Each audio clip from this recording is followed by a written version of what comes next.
спектакуларни апсења од оној тип кој што го гледавме во изминатиот период, во присуство на камери, апсења од кои што се правеше медиумски циркус, нема да има. Однапред кажувам. Меѓутоа, дека ќе има одговорност за секого кој што се огршил од законот и направил криминал, соочување со правдата и заслужената казна, гарантирам дека ќе има. Она што денеска ни се случува во Македонија не е никаква борба против криминалот и корупцијата, туку е злоупотреба на борбата против криминалот и корупцијата за лични и партиски интереси. Прво, заради тоа што е селективна. Значи, извршната власт бира кој криминал ќе го гони, а кој не. Пример, речеме, она афера околу Рек Битола, 7-8 милиони евра, ги снемува за 6 месеци во 2008 година, 12 лица се под кривична пријава, најодговорниот генералниот директор на Рек Битола, Зоран Коњановски, кој што е сега министер за одбрана, не одговара. Како да е тоа British Petroleum, па имаат 100 милиарди долари обрт, па 7 или 8 милиони евра и не се приметуваат.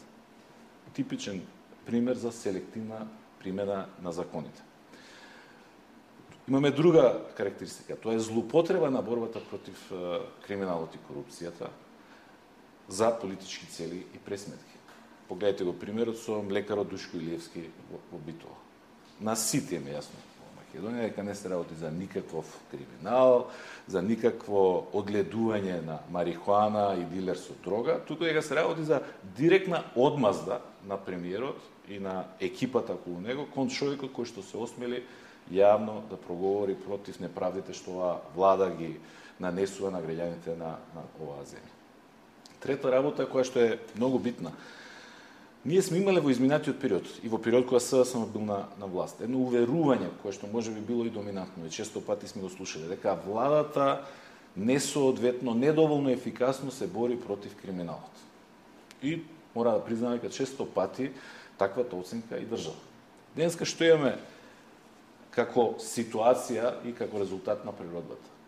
Државата е генератор на криминалот во земјата.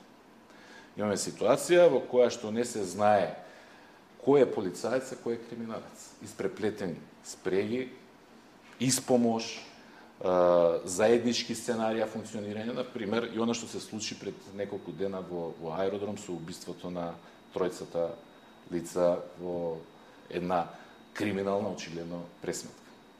Имаме ситуација во која што владата која што за себе се обидува да изгради мит дека е честна и поштена, бодигардите возат најскапи возила, најскапи мотори, одат на одмор на Малдиви и во исто време се собственици на дискотеки, фитнес клубови, спа центри и така натаму. Замислете ако бодигардите со плата од 15 до 20.000 денари од Министерство за внатрешни работи тоа може да си го дозволат, колку ли имаат пари заработено, под наводници, во овој период, оние што тие ги штитат. Министрите, премиерот или, како што во јавноста се нарекува, фамилијата.